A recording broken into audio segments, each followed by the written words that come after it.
নমস্কার বন্ধুরা, আপনারা সবাই কেমন আছেন? আজকে নিউ ব্লগ নিয়ে চলে আসলাম। দেখতে পাচ্ছেন আমাদের এখানে আছে মৌরলা মাছ। চলো রান্না করা যাক। নমস্কার বন্ধুরা, আজকে একটি নতুন রেসিপি নিয়ে চলে এসেছি রান্নাঘরে। আপনারা পুরো ভিডিওটা দেখতে থাকুন।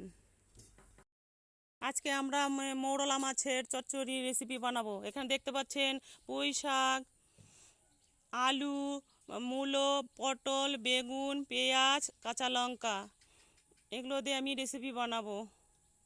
এখন আমি উনুনটা জ্বালিয়ে দিচ্ছি। এরপর মাছগুলোর লবণ হলুদ মেখে ভেজে নেব।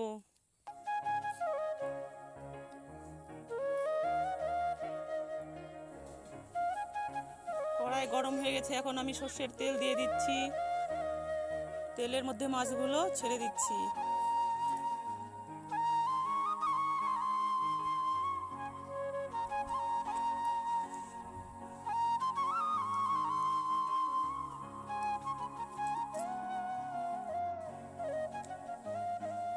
মাছগুলো লাল লাল করে ভেজে নামিয়ে নিচ্ছি।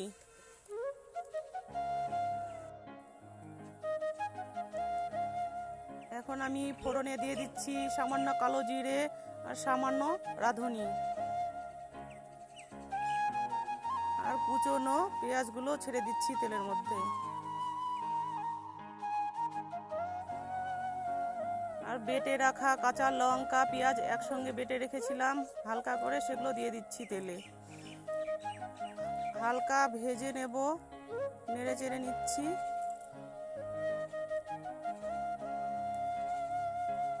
হালকা করে ভাজার পর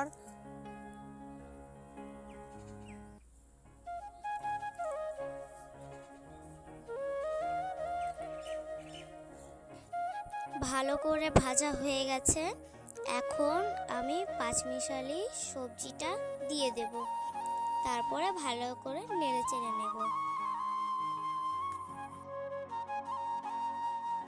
পরিমাণ মতো লবণ এবং পরিমাণ মতো হলুদ দিয়ে ভালোভাবে নেড়ে চেড়ে নেব।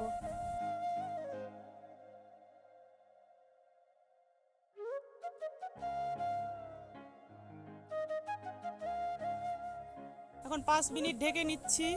5 মিনিট পরে ঢাকনাটা উঠিয়ে দেব। এখন তুলে নিলাম, 5 মিনিট হয়ে গেছে। এখন আবার নেড়ে চেড়ে নিচ্ছি। এখন আবার চচ্চড়ি হওয়ার পথে মাছগুলো দিয়ে আবার নেড়ে চেড়ে নিচ্ছি। একটু পর আবার নামিয়ে নেব।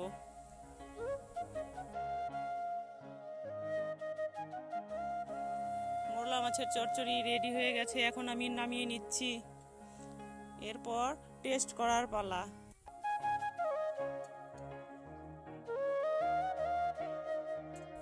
এখন আমার মেয়ে খেতে বসে গেছে, খেতে দেব। খেয়ে বলবে কেমন টেস্ট হয়েছে।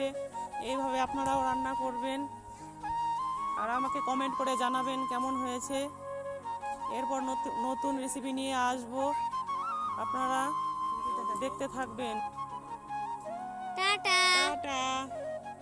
সবাই ভালো থাকবে।